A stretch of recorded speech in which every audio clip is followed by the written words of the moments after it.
Hey everyone, welcome back to the channel.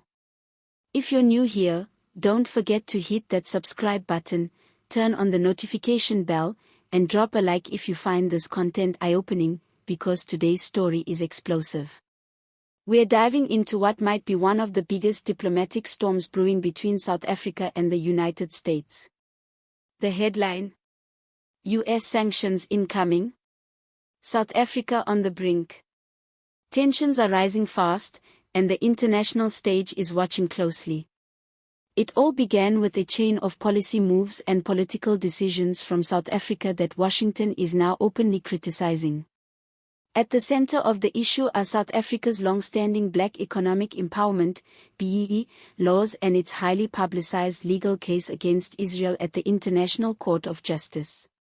These moves, while defended domestically as sovereign and principled, have triggered alarms in Washington and other Western capitals.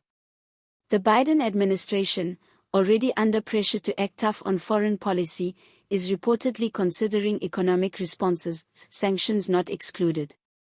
While no official sanctions have been announced yet, U.S. trade officials have hinted that South Africa's access to trade benefits under the African Growth and Opportunity Act (AGOA) could be up for review. This would be a massive blow. AGOA has been a critical pillar of South Africa's exports, especially in the automotive and agricultural sectors. Without it, billions in trade revenue could evaporate overnight. That's not just bad news for the economy, it's devastating news for everyday South Africans already struggling with unemployment and inflation. Let's put it in perspective: if the US were to impose even partial trade restrictions, it could send shockwaves through an already fragile economy. The rand could weaken further, making imports more expensive, including critical goods like fuel, medical supplies, and food. Businesses might halt investment plans, and South Africa's credit rating could slip into further decline. This is the kind of pressure that sparks recessions and social unrest. Inside South Africa, reactions have been mixed. Some political leaders are doubling down, arguing that South Africa must chart its own foreign policy without bending to international pressure. Others, especially from the business community, are urging calm and compromise, warning that sanctions or trade penalties would cause real harm to jobs, growth, and investor confidence. There's a very real fear that this could escalate into a full-blown diplomatic rift, possibly even impacting international aid and bilateral development programs. Meanwhile, voices from Washington are growing louder.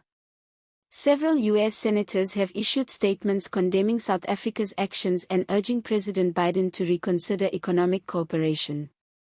There are even murmurs in diplomatic circles that other allies, like the European Union and the UK, may follow Washington's lead if tensions are not eased quickly. This could potentially isolate South Africa from key global markets. What happens next could depend on how both governments respond in the coming days. Will South Africa make moves to ease U.S. concerns? Or will it stand firm, even at the risk of economic backlash? Will Washington go through with punitive measures, or are these just diplomatic warnings designed to force negotiation? We'll be watching this story very closely. If sanctions are announced, the fallout will be immediate and far-reaching, and you'll hear it here first. So don't forget to subscribe, hit that notification bell, and stay updated as we break down this unfolding drama. Leave your thoughts in the comments. Do you think sanctions are justified? Or is South Africa being unfairly targeted for exercising its sovereignty? Thanks for watching, and I'll see you in the next update. Stay informed, stay engaged.